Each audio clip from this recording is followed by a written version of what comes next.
তো বিয়ের বাড়ি দিনের বেলা ক্লিপ তো তোমরা দেখেছো। রাতের বেলা চলে গেছিলাম বান্ধবীর বিয়েতে। বান্ধবীকে প্রথমে গিফটটা দিয়ে ক্যামেরাম্যান বলল যে তোমাদের একটা ছবি তুলে নিই, ওই জন্যই দাঁড়িয়েছিলাম ছবি তোলার জন্য। তারপরেই বরযাত্রী গাড়ি চলে এসেছিলো, তাই আমরা বাইরে গেছিলাম বর দেখতে। আর বাইরে গিয়ে আমরা কিন্তু বর দেখতে পাইনি, সেখানে খুব ভিড় ছিল। তারপর বর ভেতরে ঢুকলো, তখনই বরকে দেখতে পেলাম। এই যে এখানেই বর মশাই দাঁড়িয়ে আছে। আর ক্লিপটা কিন্তু আমি নিতে পারিনি, যেহেতু প্রচুর ভিড় ছিল। আমি একটু পিছনের দিকে দাঁড়িয়েছিলাম, তাই বান্ধবীকে বলেছিলাম যে তুই ক্লিপটা নিয়ে নে।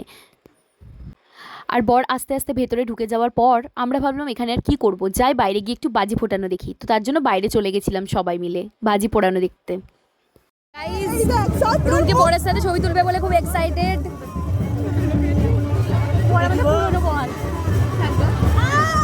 ধাক্কা মারছে গাইস, সেই দাদুটো হচ্ছে বেশি বেশি খাওয়া দিচ্ছে। চলো দেখো তোর মুখটাই নিচে বাজি। হাই কর, হাই কর।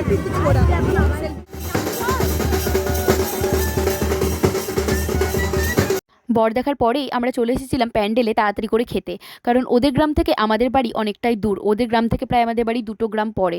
আর রাতের বেলা বুঝতেই পারছো বাড়ির সবাই টেনশন করবে, তাই ভেবেছিলাম যখন হয়ে গেছে তাড়াতাড়ি বাড়ি চলে যাব। যদিও বান্ধবীরা থাকার জন্য বলেছিল, কিন্তু একটা কাজ থাকার জন্য রাতের বেলা থাকতে পারি। মিষ্টি কিছু বল। শাড়িতে পড়বে চিকেন লেগ পিস বল। লেগ পিস সরি গাইস, তারপর আর কোনো ক্লিপ নেওয়া হয়নি। খাওয়ার পরেই আমরা বাড়ি চলে এসেছিলাম। তো টাটা।